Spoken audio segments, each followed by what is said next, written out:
Muy buenas tardes con todos los participantes. Mi nombre es Raúl Laime, soy agrónomo de profesión.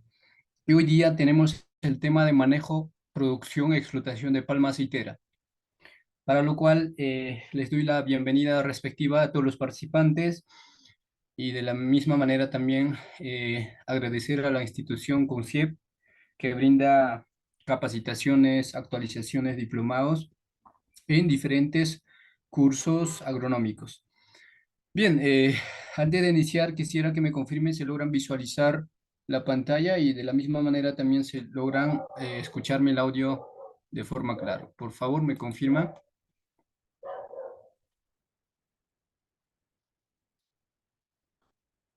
Saúl, muy buenas tardes. ¿Me logra escuchar? Buenas tardes, ingeniero. Sí, sí, yo lo logro escuchar y también puedo visualizar muy bien la presentación. Muchas gracias, Saúl. Muchas gracias. Bien, entonces vamos a, ¿no?, iniciar con el curso, ¿no? En donde vamos a ver los procesos de manejo, ya los más fundamentales, ¿no es cierto? La producción, o sea, cómo se produce, cuáles son los pasos, sobre todo la explotación, ¿no? Los procesos, qué cosas podemos extraer o qué derivados podemos obtener de aceite, ¿no? De palma aceitera. Bien, entonces, ¿no? Hay que iniciar con el curso.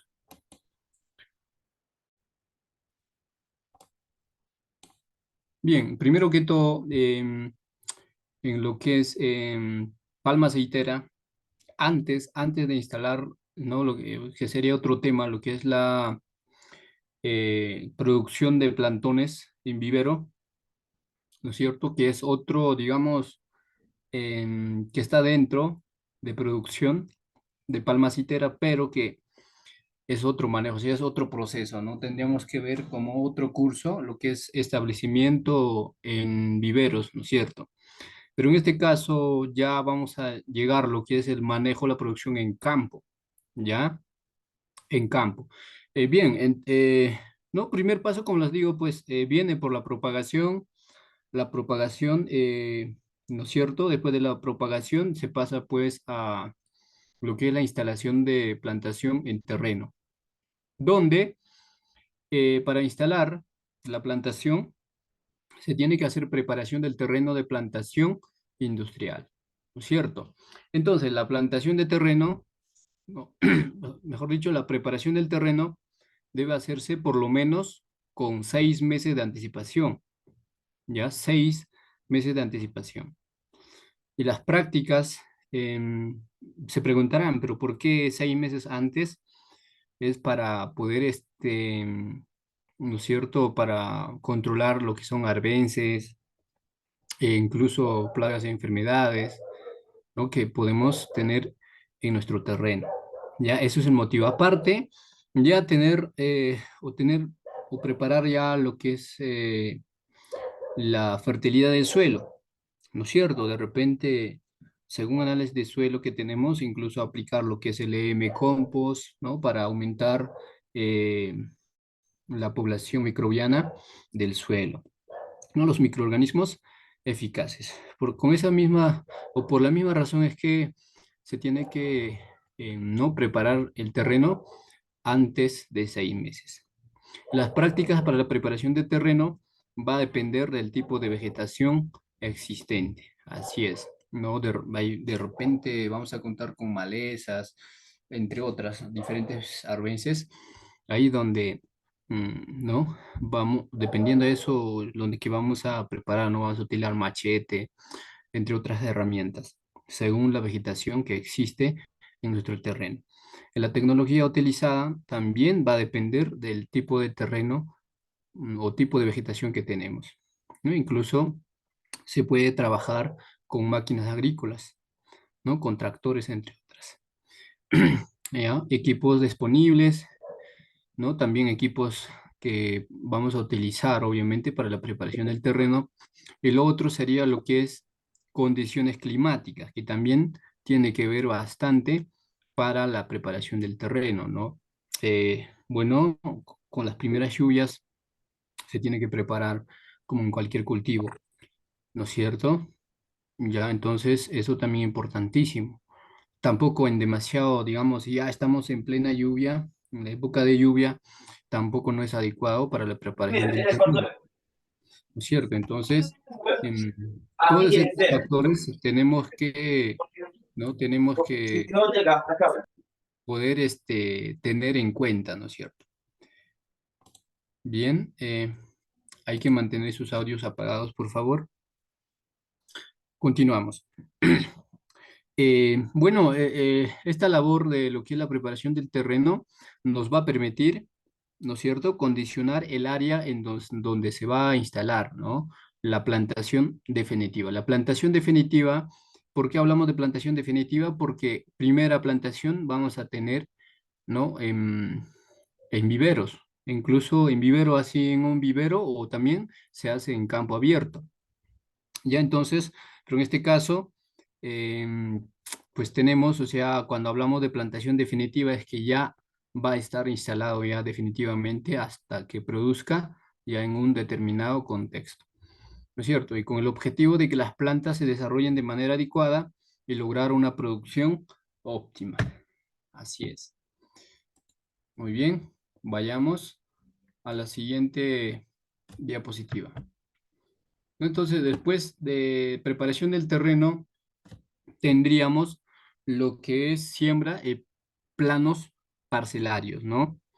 Entonces, ahí tenemos en donde el primer paso para realizar la siembra, pues consiste en limpiar y nivelar el círculo, ¿no es cierto? Eso, o sea, así tengamos terreno pendiente, nuestro círculo de 100, ¿no? 1,50 metros tiene que estar, ¿no? Nivelado y limpio. Ya ese radio se tiene que mantener para poder hacer el hoyo, ¿no? Ya entonces eso es el radio. Ya el radio, o sea, no estamos hablando eh, de circunferencia, sino del radio, que es de 150. Si es diámetro, obviamente el doble, ¿no? 3 metros. Y para luego proceder a realizar el hoyo de acuerdo al tamaño de la bolsa ¿no? que se ha elegido. ¿Cierto? Así tenemos los siguientes pasos. Que se retira totalmente la bolsa en donde se encuentra, ¿no? Instalada la planta y se procede a realizar la siembra introduciendo la planta en el hoyo. Que se debe terminar, ¿no? El trabajo de siembra realizando lo que es el espolvoreado de un insecticida para poder evitar, ¿no? Cualquier ataque de insectos, mayormente que atacan al tallo o a la raíz, ¿no es cierto? Por eso vamos a no utilizar insecticida, donde pues alrededor del tallo de la planta, ya para poder protegerla, ¿no? De los roedores incluso. Y entonces, eso es el manejo que se tiene que hacer en siembra, ¿no es cierto? En siembra ¿no es cierto? De lo que es la palma aceitera. A ver, un poquito está fallando ahí. Bien.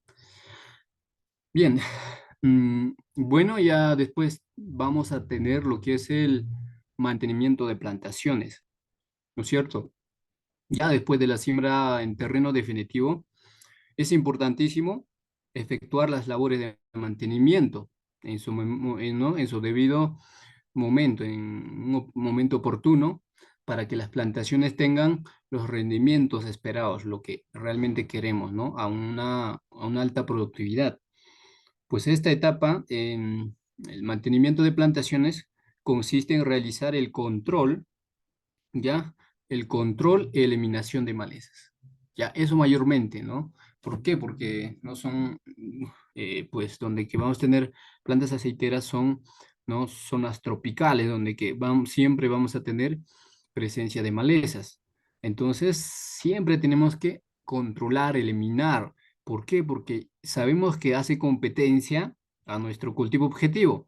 Y aparte de hacer competencia, es hospedero, ¿no es cierto? Es hospedero de plagas y enfermedades, ¿no es cierto? Por eso tenemos que eliminar y controlar, ya sea dentro del círculos, ¿no? Lo que hemos tenido, nuestro rayo, ¿no? O en interlineales también, y a fin de darle las condiciones apropiadas para su buen desarrollo de nuestra plantación de palma aceitera. ¿Ya? Y después viene lo que es el mantenimiento de interlíneas, ¿no? Interlíneas donde tenemos que también mantener limpio, ¿no? Mantener limpio las calles para poder facilitar los trabajos de inspección y aplicación de fertilizantes. ¿Ya? Y las interlíneas en una plantación están sembradas en el cultivo de, ¿no? de cobertura, ¿no? Como Kutsu, que se llama, ¿no? O se conoce. Y esta labor se vuelve más selectiva en cuanto a la eliminación de malezas con machete, pues se trata de propiciar un medio ambiente adecuado para lo que es la proliferación de insectos benéficos, ¿ya? Y auxiliares en el control de plagas. Entonces, pues nos va a ayudar bastante, ¿no? Eh, ese mantenimiento de interlíneas. Muy bien. Y después viene podas. Ya después ya, ¿no? De un cierto tiempo y mayormente vamos a fijarnos por las hojas, ya tenemos que hacer podas, ¿no es cierto? Ya, y una planta de palma en condiciones naturales debe tener mayor número de hojas posible. ¿Por qué? Para que pueda ganar la iluminación y por ende para que cumpla pues su ciclo de fotosíntesis, ¿no es cierto? Y que le dan mayor capacidad de, ¿no? Mayor capacidad de ganar los lípidos, carbohidratos, ¿no? A través del proceso fotosintético, que se traduce en una producción elevada, ¿no? Una planta joven tiene entre 40 a 48 hojas, ¿ya? Entonces con eso es lo que tenemos que guiarnos. Y una planta adulta va a tener pues entre 32 a 40 hojas, ¿no es cierto? Un poquito menos que una planta joven. La poda consiste en eliminar periódicamente todas las hojas secas, ¿no? La que está secándose o con poca capacidad de fotosíntesis, o sea que no poco o nada está ayudando a la planta, ¿no? Entonces, para que brote de nueva hoja, tenemos que cortar estas hojas secas que no nos está ayudando, ¿no? De forma eficiente, ¿no es cierto? Y las inflorescencias masculinas secas, racimos podridos, que también tenemos que retirarlos, tenemos que podar.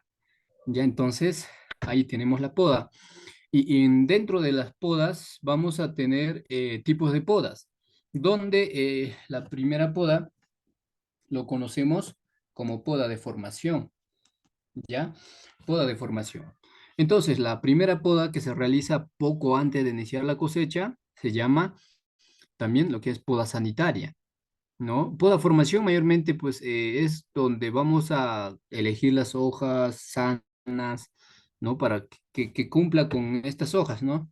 Con 40 48 hojas. Si tenemos más, tenemos que sacarlo, o sea, formar, ¿no?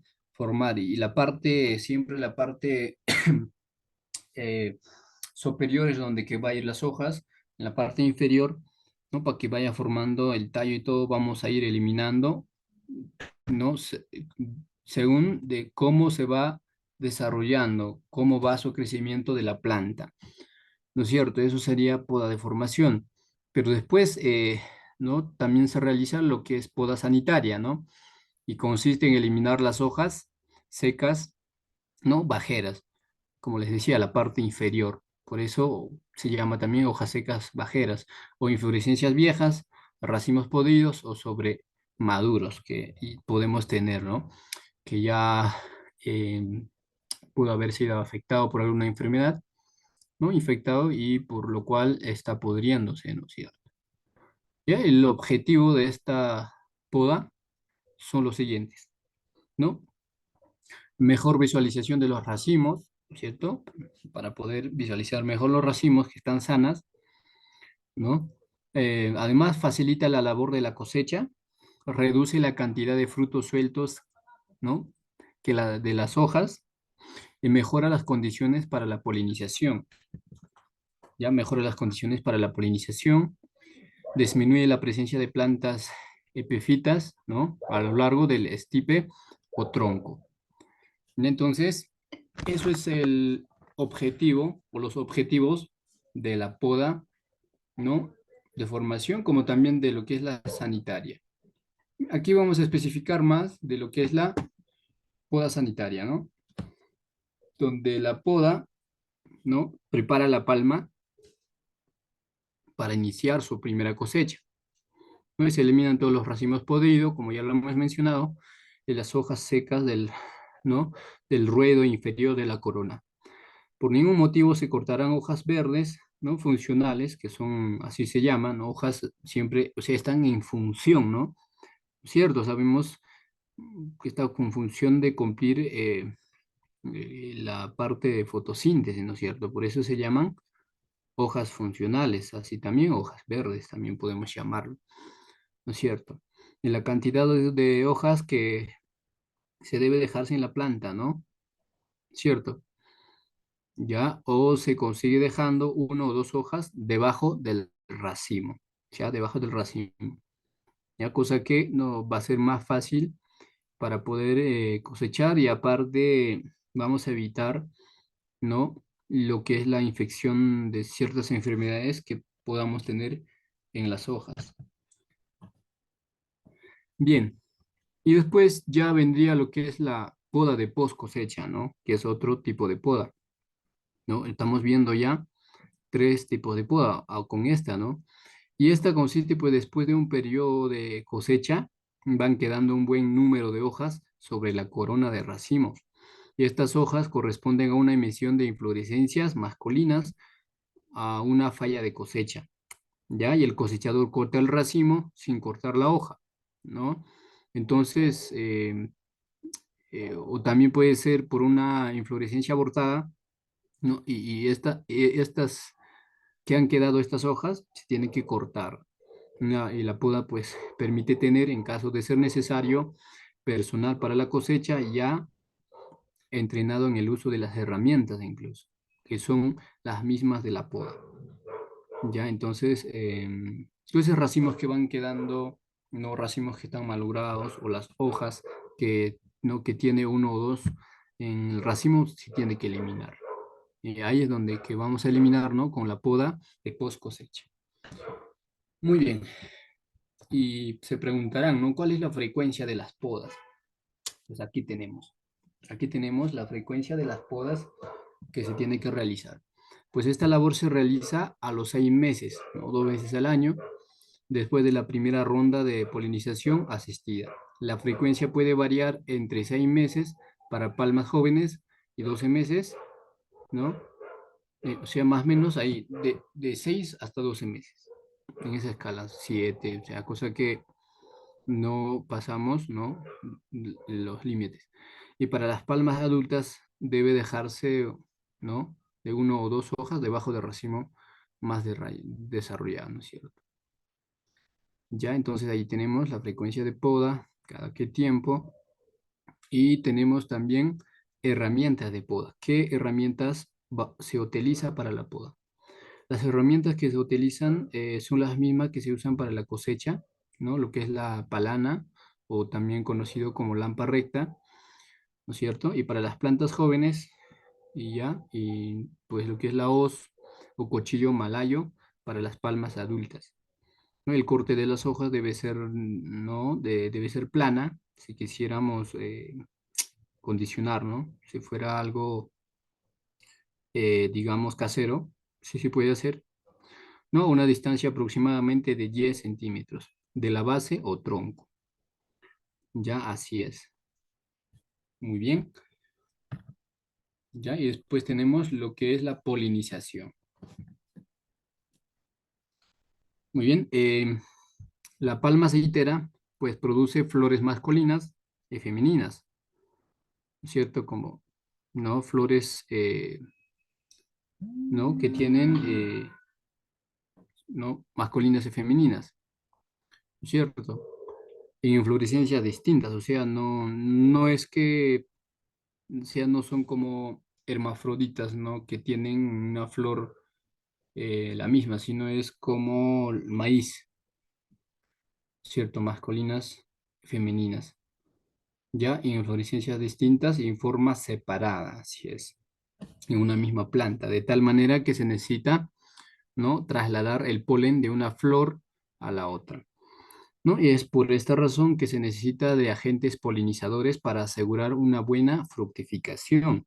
Y la polinización se debe iniciar entre los 26 a 28 meses de la siembra de palma, más o menos de 2 años y medio, ¿no?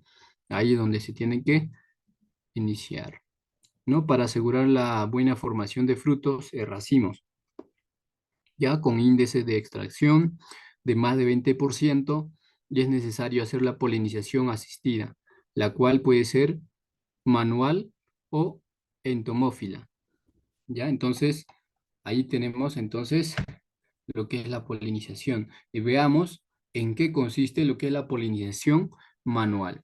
Pues consiste en la utilización de una mezcla de polen, ¿no?, en forma de talco. La proporción de mezclas es de 20 partes de talco por uno de polen, ¿ya? Y de esta mezcla ¿no?, se tiene que espolvear 0,1 gramo, ¿no?, por inflorescencia femenina, ya 0,1 gramo, ¿no?, por inflorescencia femenina. En estado de antesis, ¿no es cierto? Lo que es receptiva, tiene olor, no, más o menos va a tener olor a anís.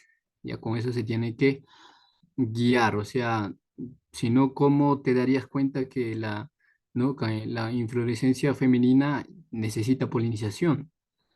Entonces, uno ya, como viene trabajando, se tiene que dar cuenta, ¿no?, cuando ya la flor está botando pues un olor a anís, cuando está pues en la etapa receptiva, ¿no?, en donde se realiza pues la polinización, o es óptimo para la polinización. Bien, y el polinizador debe revisar la planta por planta para detectar las inflorescencias en estado receptivo. Y la flor permanece en este estado 3 días. Luego caduca el porcentaje de fructificación y es de 60% de frutos normales. Así es. Muy bien, y después otro es lo que es la polinización entomófila, ¿no?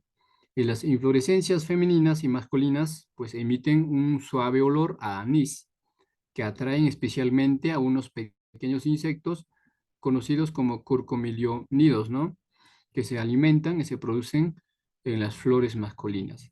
Y estos insectos tienen el cuerpo cubierto de vellosidades, ¿no?, al que se adhieren los granos de polen, ¿ya? Y que luego debe moverse entre las flores femeninas y van liberando, ¿no es cierto? Van liberando y asegurando la polinización, ¿no?, de estas flores femeninas, ¿no?, de inflorescencias femeninas, ¿ya? Entonces, ¿no? Buenísimo, o sea, es como un simbiosis, ¿no? La planta se beneficia por el movimiento que hacen, ¿no? Porque va a polinizar a la vez. Los pequeños insectos, ¿no?, van alimentándose de mayormente ¿no?, del néctar o algunas acumulaciones de agua que tienen, entonces se alimentan, ¿cierto? Y ahí mismo también se producen en las flores, ¿no? Que se van movilizando de flor en flor y, ¿no?, realiza lo que es la polinización entomófila, ¿no es cierto? Ya, muy bien. Eh, bueno, y después, ¿no?, uno de los insectos, digamos, uno de los insectos que mejor se ha establecido en plantaciones de América, o sea, hablando de todo latino, es lo que es el Eulaudobius ¿no? Cameromicos, ¿no es cierto? Es una especie que prácticamente, pues, sea, casi siempre vamos a tener o está establecido, o es buenísimo, es eficiente para la polinización, ¿no? Son insectos, ¿no es cierto? Son gorgojos, como tipo gorgojos, que nos va a ayudar en la parte de polinización. Y entonces son recomendados para la polinización en tomófila, ¿no es cierto? Muy bien. Después, pues, hablemos de lo que es ¿no? La captura de insectos en los cultivos adultos de más de 7 años de edad. Y luego se libera en los cultivos jóvenes. ¿Ya? Y la liberación de los polinizadores obedecen a un sistema que se asegura una polinización de al menos, ¿no? de 20.000 insectos por hectárea, un promedio. Y cada 3 días, con la polinización en tomófila, el porcentaje de fructificación es de 80%. ¿Ya? Es de 80%. Muy bien. Y después nos viene la cosecha, ¿cierto? Ya pues la cosecha es una de las labores más importantes debido, ¿no? a que representa una de las actividades de más alto costo en el proceso productivo de esta labor y depende la cantidad y la calidad del aceite obtenido. Así es. La cosecha de una plantación se inicia a los 32 meses después de haber sembrado en terreno definitivo. Estamos hablando de 3 años aproximadamente. Y cuando la planta aún no ha desarrollado por completo su área foliar, ¿cierto? Y por este motivo las primeras cosechas se hacen sin eliminar las hojas, ¿no? Que la sostienen. En los ganchos que se usan para jalar los racimos que queden, ¿no? Presionados en las axilas de las hojas. Así es. ¿Ya? Y tenemos las herramientas de cosecha, ¿no? Ahí tenemos las herramientas de cosecha. Eh, no, primero tenemos lo que es el cincel. Es una herramienta que se usa para la poda y cosecha de aproximadamente de 8 centímetros de ancho, ¿no? No, eso sería de largo, de ancho, ¿no? Mejor dicho, de ancho y por largo vamos a tener de 20 centímetros de largo, ¿no? Es soldada a un tubo galvanizado de 1 pulgada de diámetro de 1,5 metros de longitud. Y además esta, ¿no? va a estar implementada al otro extremo del tubo, con un par de ganchos de fierro. Así es, cosa que ambos extremos no podemos manejar. ¿Ya? Y después tenemos lo que es la palana, ¿no? Que es una lámina acerada, puede ser parte de la lampa o palana, recta convencional, de más o menos de 20 centímetros de longitud, va soldado a un tubo galvanizado. Y esta herramienta es más versátil, ¿no? Ya que facilita la labor de cortador de racimos. ¿Ya? Y después tenemos otra herramienta, lo que es la hoz o cuchillo, ¿no? Malayo. Es un cuchillo curvo de lámina ¿no? Acerada de 70 centímetros de largo, incluyendo la parte que sirve para sujetar a la vara o pértiga, ¿no? Pértiga que puede ser de bambú, madera o de tubo aluminio. Y este permite un sistema de acoplamiento, ¿cierto?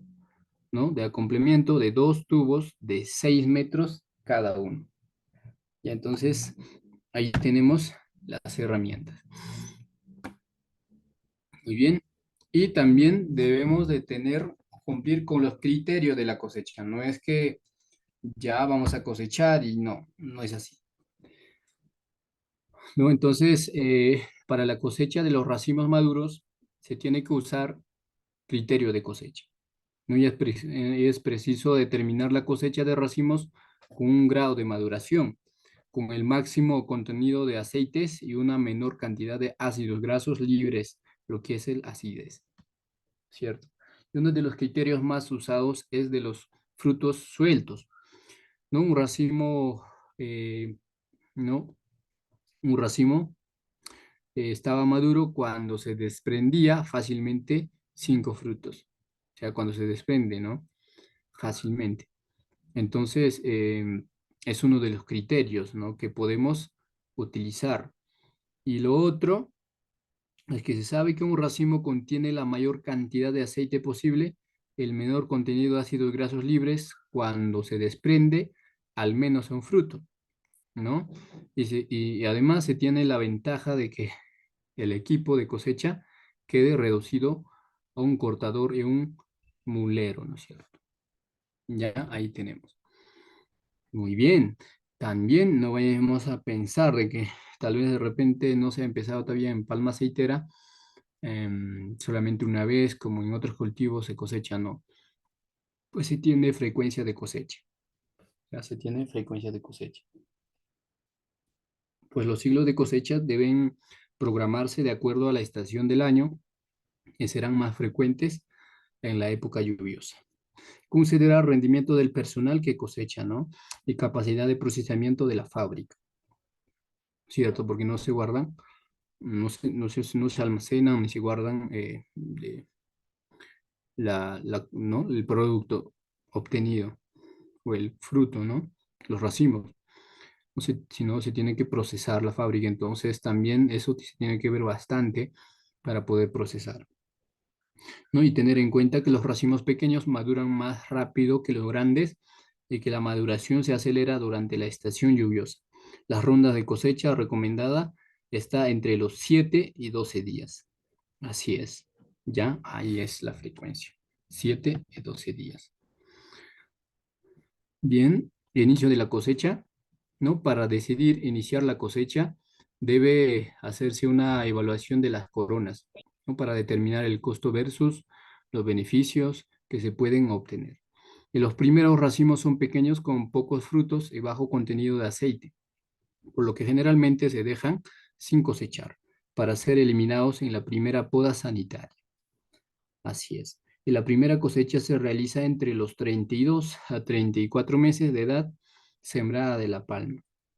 Y la cosecha y el transporte de los racimos son la culminación de todos los esfuerzos y el resultado de la aplicación, ¿no? ¿no? Escrupulosa de un conjunto de técnicas de manejo de cultivo. Y esta tarea se debe de tener, ¿no? ¿no? En la cuenta lo siguiente, lo que es la evaluación de coronas, no para la cosecha. ¿Con qué finalidad? Con la finalidad de estimar la producción existente en la parcela. La evaluación de coronas consiste en realizar un inventario físico de número de inflorescencias femeninas en antétisis, ¿no? Y de todos los racimos en sus diferentes estados de desarrollo, todo lo cual permite disponer por cada etapa de siembra y una información completa sobre el número de racimos como las toneladas métricas a cosechar. Así es. Ya, y esta práctica pues constituye un excelente y efectivo recurso para la programación de la cosecha, para prever los equipos, materiales, herramientas y mano de obra. ¿Ya? Entonces, importantísimo lo que es la evaluación de corona. Después se viene, ¿no? Lo que es al cosechar toda la fruta en su madurez óptima, ¿no es cierto? Eh, ¿No? Donde se tiene que recolectar, ¿no? Toda la fruta suelta, ¿ya? Se tiene que recolectar toda la fruta suelta, transportar toda la fruta, racimos y fruta suelta, ¿no? En algunas condiciones dentro de las 24 horas después de las cosechas, para poder evitar el incremento de acidez. Así es, ¿ya? Y mantener una frecuencia adecuada de las rondas de cosecha de 7 a 12 días, ¿no? Respetar el criterio de la cosecha establecido a partir de uno o tres frutos sueltos, caídos, ¿no? Espontáneamente. Y todas las hojas cortadas como resultado de la cosecha deberán ser aplicadas, ¿no? Ordenadamente en la interlínea, ¿no? De ápile. Y todos los racimos maduros deberán ser cortados y trasladados al borde de la parcela con sus frutos sueltos, y se les cortará los pedúnculos al ras de la base del racimo y serán, ¿no? Acomodados en línea para pasar el control de calidad, ¿no? El control de calidad del producto.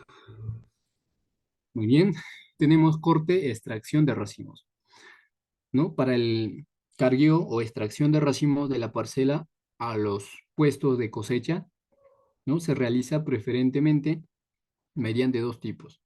Lo que es cargueo manual, donde los racimos cortados son cargados dentro de canastas de una capacidad de 25 a 30 kilogramos y llevados al final de la línea a los puestos de cosecha, los cuales están repartidos a intervalos de 5 ahí es línea de plantas. Colocadas de lado a lado, los frutos sueltos son recogidos en un saco de yute, igualmente colocado en los opuestos de cosecha. ¿Ya? Y después tenemos lo que es el transporte. Pues el transporte de la cosecha de racimos, ¿no? De frutos frescos a la fábrica, ¿no? Puede ser mediante carretas jaladas o por un tractor, ¿no? Y otro sistema es mediante camiones ¿no? Lo que son barandas, ¿no? O volquetes equipados con una grúa hidráulica. Y un tractor puede jalar hasta 6 carretas pequeñas de 25 toneladas. Y ahí tenemos entonces ya lo que es la industrialización, ¿no? Lo que es la explotación de palma aceitera, donde tenemos ya la planta, ¿no? Centro frutero, centro de extracción de aceites, ¿no? Y ahí tenemos carros o vagones para ¿no? Para esterilizar y extraer aceite, ¿no? De la palma. Ya, y aquí tenemos lo que es el diagrama de flujo y balance de materiales, ¿no? En planta de extracción. O sea, qué cosas es lo que vamos a tener en la planta, ¿no es cierto?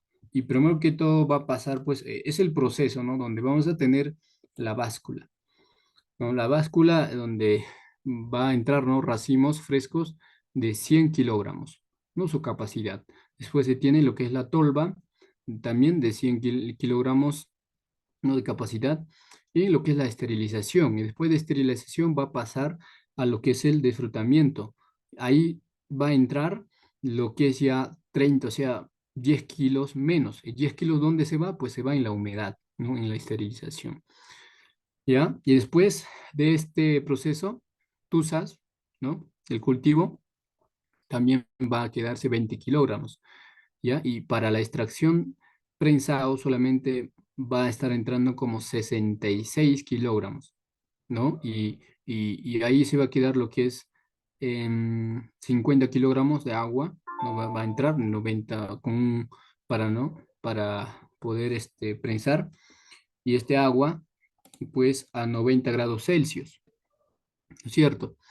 Después para lo que es la desfibración, ¿no? Entra con torta de 30 kilogramos y 3 kilogramos de humedad, ¿ya? Y ahí va a entrar a dos partes después de desfibración, a lo que es la caldera y palmisteria, ¿no? Y para palmera va a ir, pues, ¿no? Fibra de 15 kilogramos, nuez de 12 kilogramos, y de ¿no? Lo que es la palmisteria, 7 kilogramos con cascarilla, ¿no?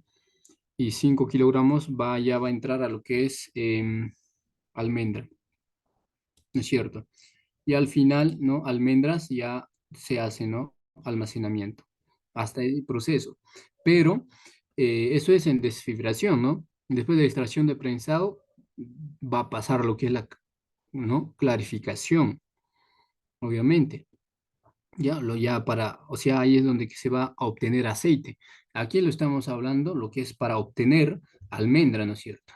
Pero para el aceite va, después de extracción, después de prensado, vamos a pasar a lo que es la clarificación, en donde vamos a tener dos procesos igual, ¿no? Lo que es centrífuga, con aguas lodosas, con 68 kilogramos, ¿no es cierto? Y 5 kilogramos. Va a regresar a clarificación, ¿no es cierto? Y después de vuelta de clarificación ya estamos obteniendo aceite, ¿no? Ya tenemos aceite. Pero también de centrífuga se pasa en lo que es la piscina de oxidación, ¿no? Con lodos, ¿ya? Y después ya ahí se tiene, ¿no? Lo que es, se obtiene aceite y almendra, y después ya se llega a pasar lo que es el almacenamiento, ¿no? Y todo lo que son, lo que estamos viendo con rojitos aquí, la humedad, tuzas, torta, lodos, esto prácticamente son pérdidas, ¿no? ¿No? Son pérdidas que se va a ir perdiendo en el proceso. Y lo que es análisis de calidad que tenemos, ¿no? Son buenas, todo lo que está con azulito. Entonces, eso sería el proceso, ¿no? La explotación o la industrialización de palma acitera.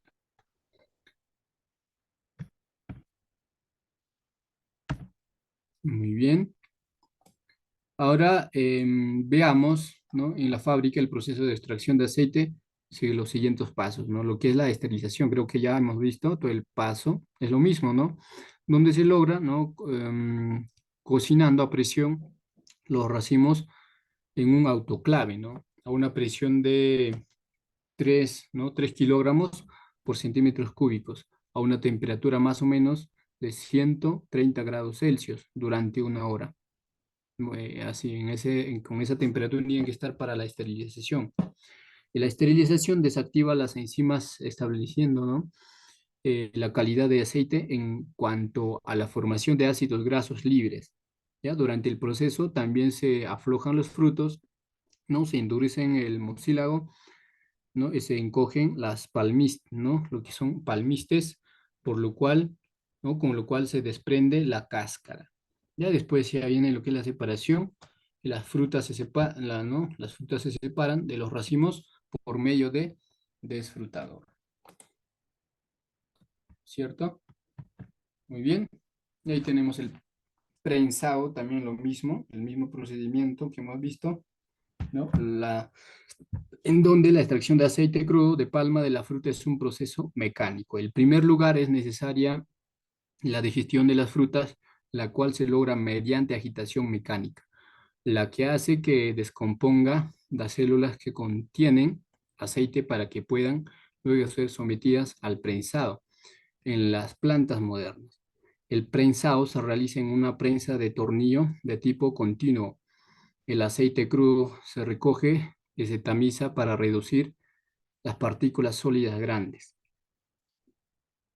La clarificación, ¿no? Después viene lo que es la clarificación, lo que también hemos visto, en la primera etapa de la separación del aceite de agua.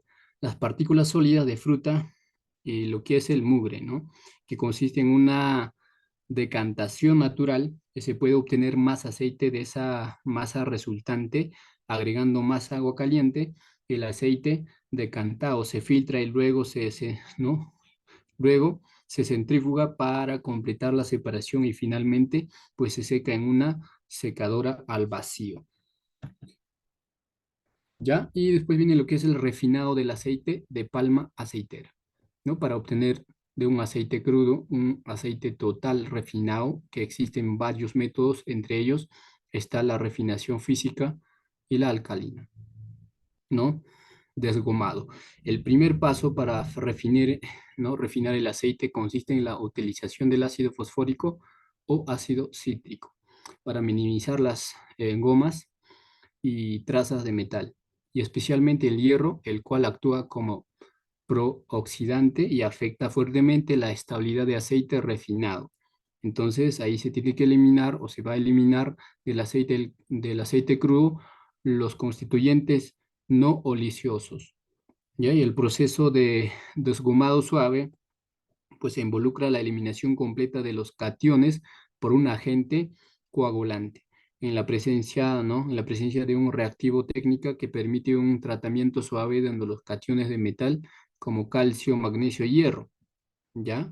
Y lo que son los fosfolípidos que son removidos rápidamente en un solo paso, ¿ya? Y bien, donde que ahí también igual vamos a tener lo que es el flujo de proceso de planta de refinación donde se tiene, ¿no? Lo que es la recepción desgomado, ¿no? Lo que es el de ácido cítrico, ¿no? Donde se va a tener, ¿no? De 0,05 a 0,1%, ¿no? Después viene lo que es, bueno, para el pre-blanqueo se tendrá que, ¿no? Utilizar agente blanqueador al 1,5%.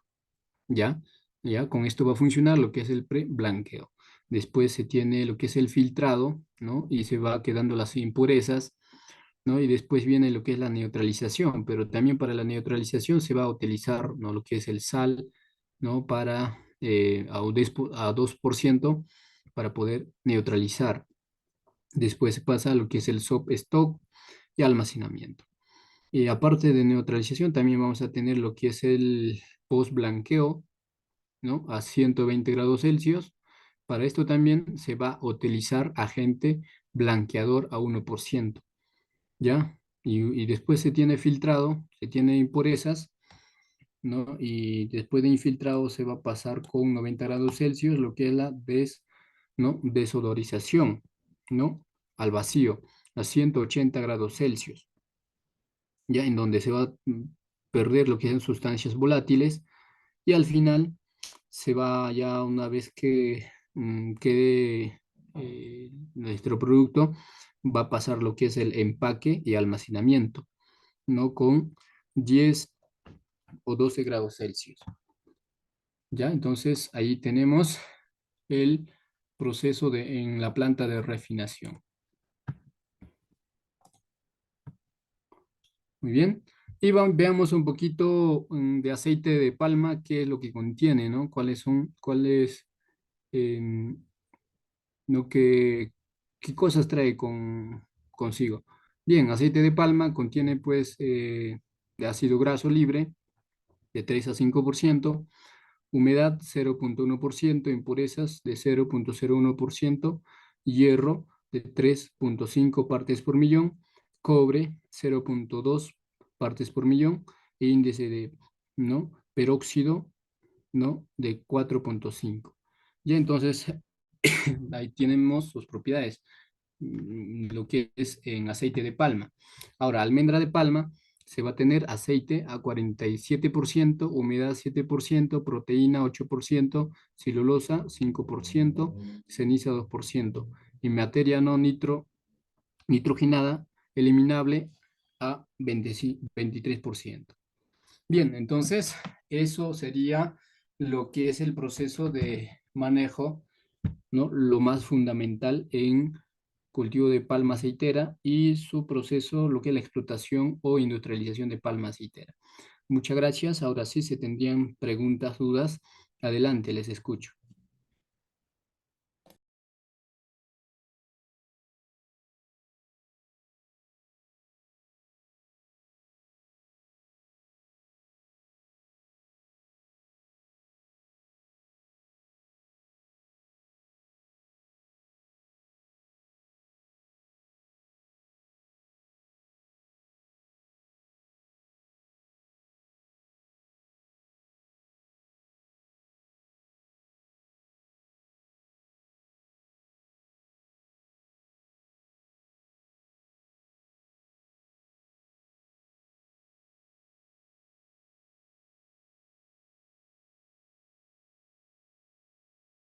A ver, dudas, preguntas.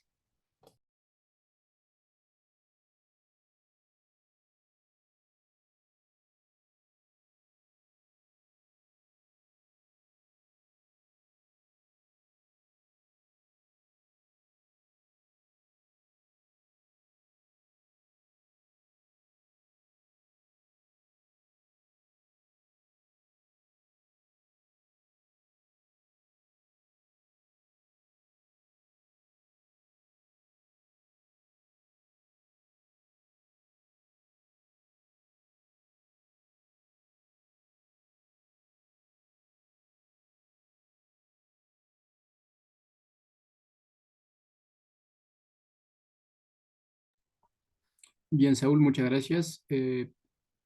Por tu parte está clarísimo. Gracias. Boris igual nos dice muchas gracias.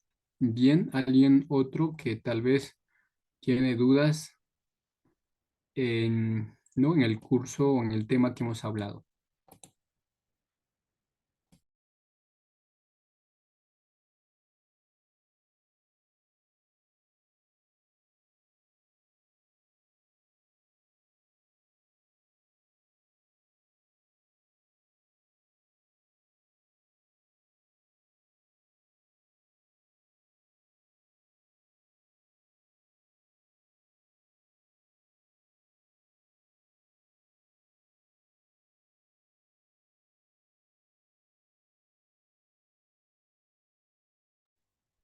Muy bien, al parecer parece que no tenemos preguntas.